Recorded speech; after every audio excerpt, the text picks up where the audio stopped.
Aquí comienza el Tornaviaje.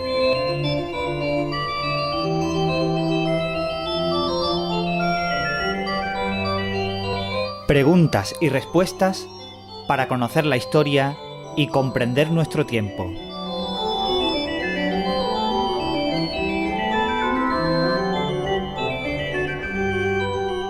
El pasado lunes 4 de julio se celebraba el Día de la Independencia de los Estados Unidos de América, que conmemora la Declaración de Independencia, que ocurrió hace 246 años, en este mismo día, el 4 de julio de 1776. Ya estamos cerca, además, de los 250 años de esta joven nación, un acontecimiento que tendremos que celebrar por todo lo alto, sobre todo los estadounidenses que nos estén oyendo. Pues bien, este es un hito, el de la Declaración de Independencia, enmarcado dentro del contexto de la Guerra de Independencia de los Estados Unidos, que ellos mismos llaman la Guerra Revolucionaria, un nombre mucho más poético.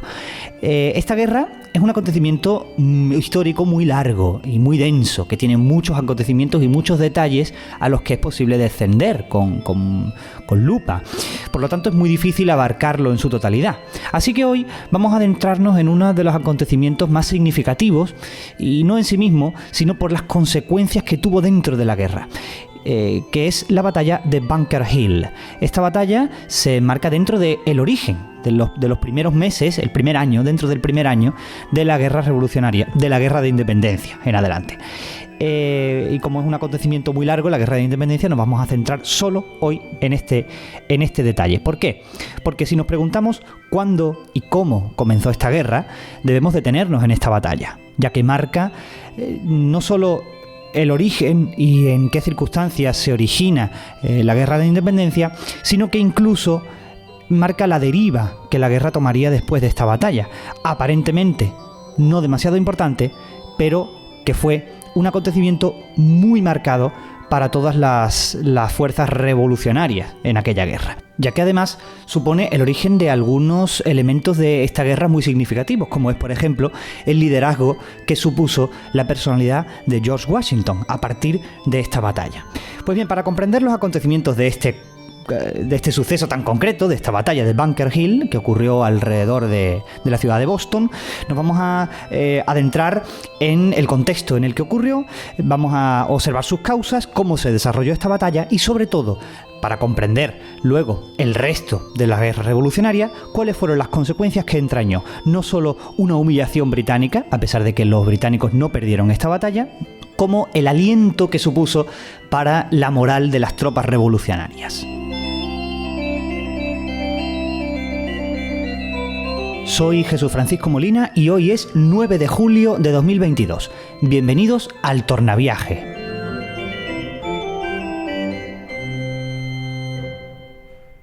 No es nada fácil delimitar un inicio concreto de la guerra de independencia de los Estados Unidos, ya que comienza en un ambiente muy concreto que ocurre en las colonias británicas del Norteamérica, pero hay ciertos acontecimientos que tomamos como inicio, solo que es algo que se va gestando poco a poco.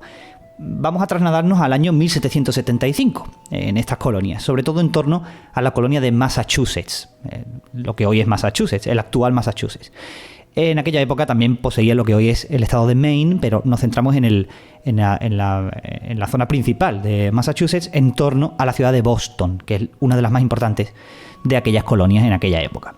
Ya a finales de 1774, los ambientes estaban muy tensos entre los colonos, británicos colonos, y los británicos, sobre todo las fuerzas militares británicas, que eran las que controlaban, las que hacían cumplir la ley de Londres en aquellas colonias. El primer Congreso Continental se había reunido en septiembre de 1774. Este era un congreso que reunía a los representantes de las cámaras de todas las colonias y que puso por escrito, formalmente, las exigencias que presentaban los colonos al gobierno de Londres. Sobre todo en materia fiscal, que al final es casi lo único que provoca esta guerra. El gobierno de Londres impone una serie de cargas fiscales, de impuestos a los colonos de Norteamérica sin que se les permita acceder a elegir representantes en el Parlamento de Westminster.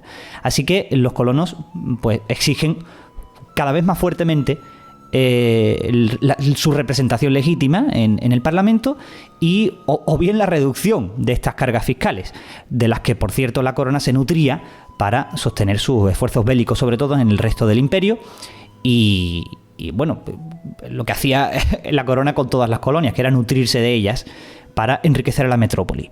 Pues bien, el Congreso Continental, el primero, en 1774 presenta estas exigencias y la respuesta de los británicos era siempre la misma: endurecer las medidas, más presencia militar, encarecer impuestos y más leyes coercitivas, que eran como las llamaban los norteamericanos. El primer ministro, Lord North, el primer ministro del rey Jorge III, había ya impuesto una nueva ley coercitiva en febrero del 75, y esto fue la gota que colmó el vaso. Los americanos, los colonos, cada vez eran más radicales y se propuso la reunión de un segundo Congreso Continental. Esta proposición ya se había presentado en el primero, pero formalmente se reunió en mayo del año 75. Como respuesta a los acontecimientos de febrero, en el que políticamente los americanos se habían radicalizado y habían instalado un ambiente ya mucho más tenso en las colonias de Norteamérica, sobre todo en Massachusetts, que era la colonia más radical en esta cuestión, contra los británicos, pues también había habido una respuesta militar, no solo política. El general Thomas Gage era el encargado de todas las tropas en las colonias de Norteamérica. Este general era, ya veremos, un poco inepto, pero era de confianza de Londres. Así que este general estaba apostado en Boston con la mayor parte de las tropas, y de allí se dirigía a poner orden a distintos puntos, sobre todo de la colonia de Massachusetts. En febrero ya hubo un suceso alrededor de la ciudad de Salem, donde hubo de ir a poner orden, y de la que se tuvo que volver sin ni siquiera haber entrado, porque se encontró a cientos de colonos enfurecidos en la ciudad y sabía que no iba a poder mantener a sus tropas allí durante mucho tiempo. Esto ya nos da una pista de cuál era el ambiente, cómo estaba de caldeado en ese momento. En Massachusetts, no solo en Massachusetts, sino en el resto de colonias, se preparaba políticamente y militarmente la población para la guerra, aun sin saber si efectivamente se iba a llegar a este punto. Fue en este momento donde en Virginia, concretamente, para que veamos también el momento político en el que nos estamos moviendo, el famoso diputado de Virginia, Patrick Henry, habría pronunciado este discurso tan famoso que dio la vuelta a las colonias, en el que decía: dadme libertad o dadme muerte. Estaba hablando en este discurso de que era necesario crear una milicia que estuviera al servicio de las colonias, una milicia continental, como la querían llamar. Esto llevó poco a poco a que se preparara el ambiente para una primera batalla, un primer encuentro. Se habían creado ciertas milicias, ciertamente, algunos iba a decir estados, todavía no, algunas colonias, como la de Massachusetts, ya he dicho que era la más radical, disponía de algunos milicianos que había armado. Y así se produjo la primera batalla, que se supone como el comienzo de esta guerra revolucionaria, de la guerra de independencia, que fue la batalla de Concord. Entre el 18 y el 19 de abril del 75, los soldados británicos se dirigían a la ciudad de Concord para poner orden, como en muchas otras que habían de haberlo hecho desde el año anterior, ya que el ambiente estaba muy caldeado. Allí el famoso Paul Revere y Samuel Prescott, otro importante político de la época, se dirigieron corriendo al trote a Concord a avisar de que venían los británicos. La historia de Paul Revere se ha vuelto legendaria en los Estados Unidos, cuando ni siquiera consiguió llegar a Concord.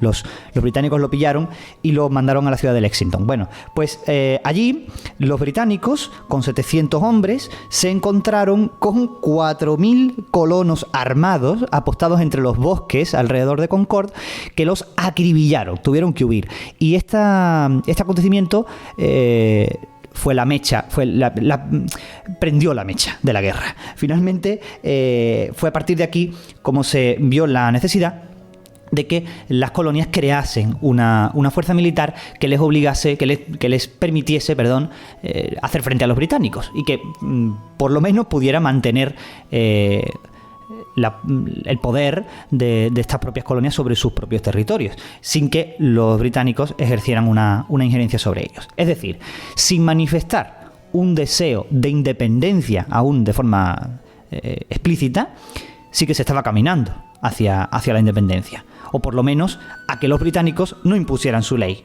que es la definición de independencia. Así que, finalmente, esta milicia escasa, dirigida por algunos importantes colonos, se dirigió corriendo a Boston, justo después de la batalla de Concord, y este fue el marco en el que se desarrolló la batalla de Bunker Hill, ya que el destino de estas milicias de Massachusetts, que eran solo de Massachusetts, era al menos asediar la ciudad de Boston, rodearla y hacer un sitio a la ciudad, que era donde se apostaban la mayor parte de las fuerzas británicas. Así que aquí es donde comienza el asedio de Boston. La batalla de Bunker Hill no es una batalla aislada, es una batalla que ocurre dentro del propio asedio de Boston. Y dada la situación, iba a ser una batalla muy complicada. No solo la batalla, sino todo el asedio, ya que la milicia de Massachusetts no podía hacer frente a las fuerzas británicas, así que les iba a hacer falta mucha ayuda, no solo de allí, de aquella colonia, sino de todas las demás.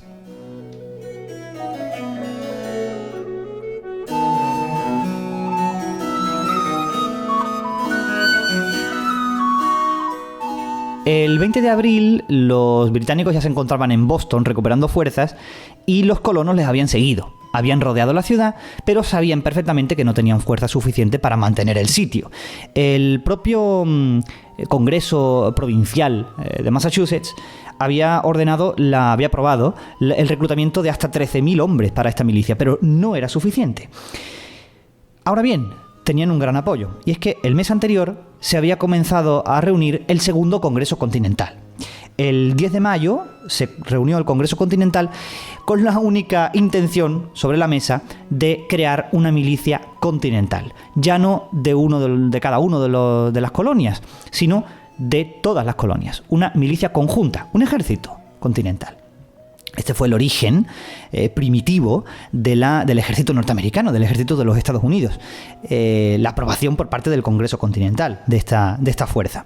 Pero los más radicales dentro del Congreso, el más representante de ellos, el mayor representante era John Adams, que luego sería presidente de los Estados Unidos, sabía que sin un liderazgo fuerte que no se centrase en la colonia de Massachusetts, a la que las demás miraban con cierto recelo, no sería posible la organización de un ejército serio. Así que propuso para este trabajo, para comandante en jefe del ejército continental, al general George Washington. George Washington era un general británico, colono de Norteamérica, que había participado ya en las guerras contra los franceses en el Quebec y contra los indios, y tenía mucho prestigio. Era un propietario de tierras en Virginia, un hombre bastante rico y de mucha fama por ser de talante muy conservador y por ser un hombre muy serio y muy comprometido con la causa. Así que, sabiendo lo conciliador que era este hombre y que venía de la colonia con más prestigio y con más peso poblacional, que era Virginia, George Washington fue una buena opción y el Congreso Continental lo aceptó. El 14 de junio, después de varios días asediando la ciudad de Boston, el Congreso creó el ejército continental y autorizó el reclutamiento de muchos más hombres para, sobre todo ahora centrado en el asedio de Boston. Ahora bien, la infantería, el apoyo externo, no era lo único que necesitaban los que asediaban la ciudad, sino también artillería. Boston es una ciudad costera que se sitúa en una isla, se situaba en una isla unida por una finísima franja de tierra al continente, en medio de una bahía que era un puerto natural perfecto. No podemos irnos a un mapa actual de Boston para ver esta situación porque Boston ya no es así, le ha ganado mucha tierra al mar, pero entonces era precisamente, tenía justo esta configuración. Así que era muy necesario disponer de artillería para poder sofocar con fuego desde tierra a las naves británicas que traían suministros y hombres a los hombres de Thomas Gage.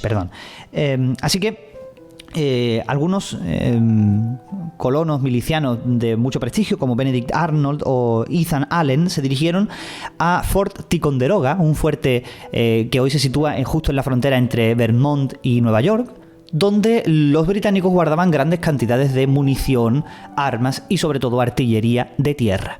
Allí asaltaron este fuerte, Fort Ticonderoga, y otro fuerte, Crown Point, al norte, que les sirvió de gran abastecimiento. Pero esto tardó bastante tiempo. El 10 de mayo, justo cuando se inauguró el Segundo Congreso Continental, Arnold y Allen ya habían asaltado estos dos fuertes. Sin embargo, la situación no era muy buena para los colonos. El 28 de mayo, pocos días después de todo esto, se produjo ya un gran desembarco británico en Boston para reforzar a las fuerzas de Thomas Gage. Sin embargo, por el otro lado, los americanos habían fortificado la pequeña localidad de Charlestown, al norte de Boston, que era otra pequeña península justo al norte, que se enfrentaba por el norte a la península que formaba el centro de la ciudad de Boston. La geografía fue muy importante en todo este desarrollo porque permitió el atrincheramiento de las fuerzas americanas en Charlestown, y alrededor de Charlestown había dos colinas, Bunker Hill y Bridge Hill. Se fortificaron tremendamente en la cima de estas colinas y esperaron el asedio británico, que era inminente, era inevitable. El 17 de junio, Thomas Gage decidió tomarlas por tierra, y esto fue un gran error. Las humillaciones de Concord y Lexington, unos meses antes, en abril, había sido una gran humillación para la carrera de Gage. Así que, en vez de bombardear desde los barcos apostados en la bahía a las colinas en las que se habían fortificado los colonos, decidió cruzar con sus tropas el río Charles y tomar por la fuerza de infantería estas dos colinas. Esto fue un error. No porque los americanos tuvieran gran fuerza. De hecho, escaseaba muchísimo la munición. Aún no habían llegado los suministros que habían conseguido Arnold y Allen en Fort Ticonderoga. Pero la geografía jugaba en su contra. Los británicos tuvieron que ascender a lo largo de estas colinas sobre las cuales se encontraban los americanos. Y los americanos tomaron una gran decisión. Sabiendo que la pólvora y la munición escaseaba tremendamente en ese momento, sabían que no podían disparar a lo loco. Así que esperaron a que los británicos estuvieran lo más cerca posible de la cima de las colinas. Así que los británicos se confiaron.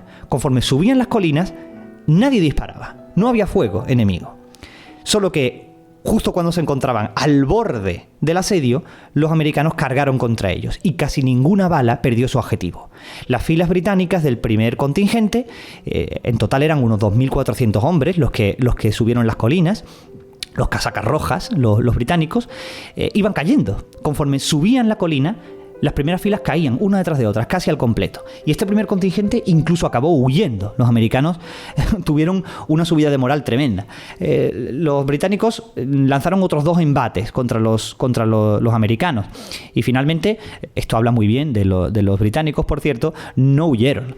Siguieron avanzando, aunque no tenían forma de defenderse del fuego enemigo. Al final los colonos tuvieron que abandonar las colinas, con lo cual fue formalmente una victoria británica. Pero la victoria fue con muy poca autoridad. Los británicos fallaron en creer que su mera presencia iba a achantar a los colonos.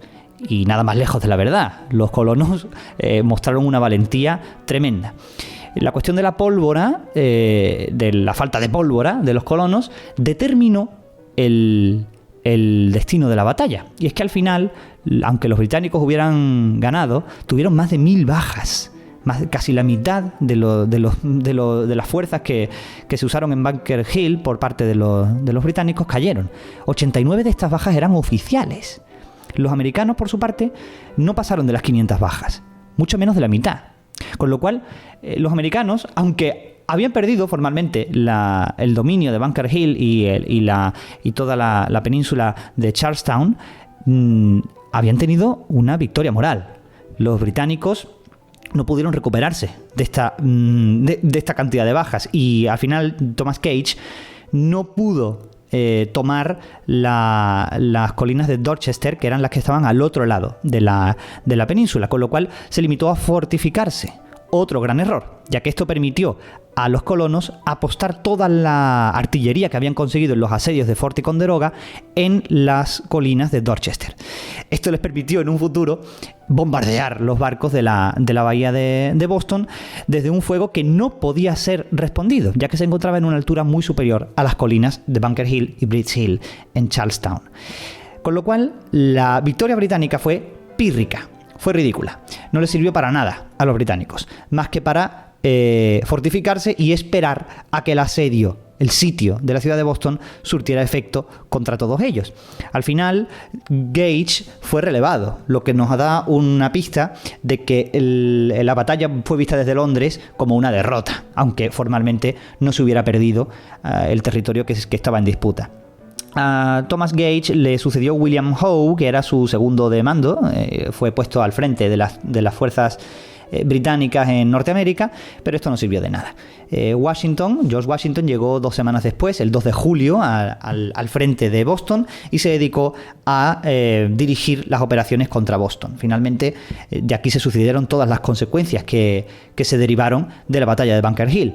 La figura moral de Washington al frente de sus tropas, justo en el frente de batalla, subió la moral mucho más de los colonos y determinó el destino de la batalla. Ya los colonos no perderían ni un palmo de tierra. Poco a poco iban avanzando, muy poco a poco. El frente se estabilizó, eso sí, porque se trataba de un asedio y la ciudad de Boston era casi impenetrable. Pero los colonos tenían una fuerza que ya no perderían justo en esta batalla. Ya perderían en otros momentos de la guerra. El frente se estabilizó, como he dicho, en agosto, después de la batalla.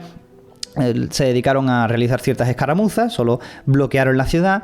Luego, en septiembre, Washington decidió invadir Quebec, cosa que no consiguió del todo, pero que fue una buena decisión porque evitó que algunos refuerzos británicos pudieran llegar desde allí, desde el Canadá, para romper el asedio, cosa que al final no ocurrió. E incluso Washington decidió requisar, disponer de algunas de las embarcaciones, incluso embarcaciones civiles pesqueras que había en aquella zona, para hostigar a las naves británicas que llegaban con refuerzos y suministros. Este fue el origen remoto de la Armada de los Estados Unidos. Luego, a partir de estas naves de las que Washington dispuso, se creó una Armada continental, que fue el origen de la Armada de los Estados Unidos. Al final, en enero de 1776, la artillería finalmente llegó. Hay que comprender que tardase mucho porque les pilló el invierno de por medio. Toda aquella zona se llena de nieve y fue muy complicado. Pero el famoso general Knox de los americanos consiguió llevar la artillería hasta allí con un sistema complejo de trineos y de troncos que apostó por todo el terreno para poder transportarlos fácilmente. Al final, a partir del 2 de marzo, Washington decidió comenzar el bombardeo, que solo duró 8 días. Bombardeó la ciudad, bombardeó los barcos desde las colinas de Dorchester, como hemos dicho antes, una posición que era infranqueable, y finalmente, el 10 de marzo, los británicos se rindieron y la evacuación finalizó el 17 de marzo de 1776. 11.000 personas abandonaron la ciudad de Boston en dirección a la metrópoli y a otras partes de Norteamérica, por cierto, aunque a muchos lealistas, muchos realistas fieles a la corona perdieron la batalla, al final decidieron quedarse en las colonias y ya sabían más o menos cuál era su destino. Las consecuencias quedaron muy claras. Por un lado, la importancia estratégica y política por parte de los colonos de conseguir la ciudad de Boston. Era una ciudad muy importante y ya nunca volvería a caer en manos británicas. En segundo lugar, la importancia moral de la victoria. Y es que el ejército continental no tenía muchas esperanzas. Lucha contra el ejército más grande de su época. Y claro, acobardarse era muy fácil. Pero esto no ocurrió. Y la victoria de Boston reforzó esa valentía que los colonos tenían, esa confianza que tenían en sus propias fuerzas. Es más, la victoria sobre la ciudad de Boston supuso que de aquí en adelante los colonos tendrían gran parte de la iniciativa en la guerra. No siempre, pero gran parte. Hay que pensar que esto fue posible además porque los británicos no libraban una batalla en casa. La ciudad en la que se libraba la batalla estaba a miles de kilómetros de la metrópoli, kilómetros que se contaban no en kilómetros sino en millas náuticas, ya que había que atravesar todo el océano Atlántico para poder suministrar a las tropas. Y el suministro no podía venir del Canadá. Así que la victoria de los americanos no estaba escrita, pero los americanos, con su tesón y su valentía, la acabaron escribiendo. Además, por último, una consecuencia no menor de la batalla fue que, del asedio, fue que el liderazgo de George Washington fue indiscutible a partir de este momento. Y este liderazgo no supuso solo una fortaleza moral para la guerra que se acabaría ganando, sino que la importancia de George Washington en el origen de la nación, en su formación y fundación, sería desde este momento imprescindible. La presencia de George Washington, luego primer presidente de los Estados Unidos, sería fundamental para conformar una nación que fue determinada por estos acontecimientos y también determinada por sus padres, como lo fue George Washington, como lo fue John Adams, presente en el Segundo Congreso Continental, y como lo fueron muchos otros que lucharon por la libertad y contra todo pronóstico acabaron ganando.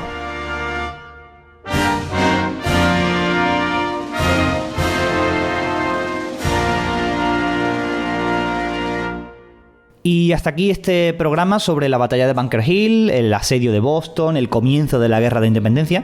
Es un tema que a mí me gusta especialmente, me apasiona mucho y sobre el que espero que podamos volver otras veces. Precisamente por eso quiero dosificar los acontecimientos distintos de esta guerra para que podamos volver más veces a contemplar todo lo que podemos sacar, las conclusiones que podemos sacar de este acontecimiento, porque explica muy bien la historia contemporánea. Es un acontecimiento muy importante para la historia de nuestro tiempo. Así que si os ha gustado, recordad darle a me gusta, suscribíos al canal de YouTube, cosa que es fundamental para apoyar este canal, y también podéis seguirlo en iVoox, donde también podéis suscribiros. Y podéis seguirme también en redes sociales, JF de Molina, en Facebook, Twitter e Instagram. Volveremos dentro de 3 semanas, me tomaré 2 semanas de vacaciones en este mes de julio y volveremos el próximo 30 de julio, el último sábado de este mes, con otra nueva entrega de El Tornaviaje. Hasta entonces, disfrutad de las vacaciones, de estas semanas de verano, de este mes de julio, y después de este merecido descanso, nos volvemos a ver aquí, en El Tornaviaje.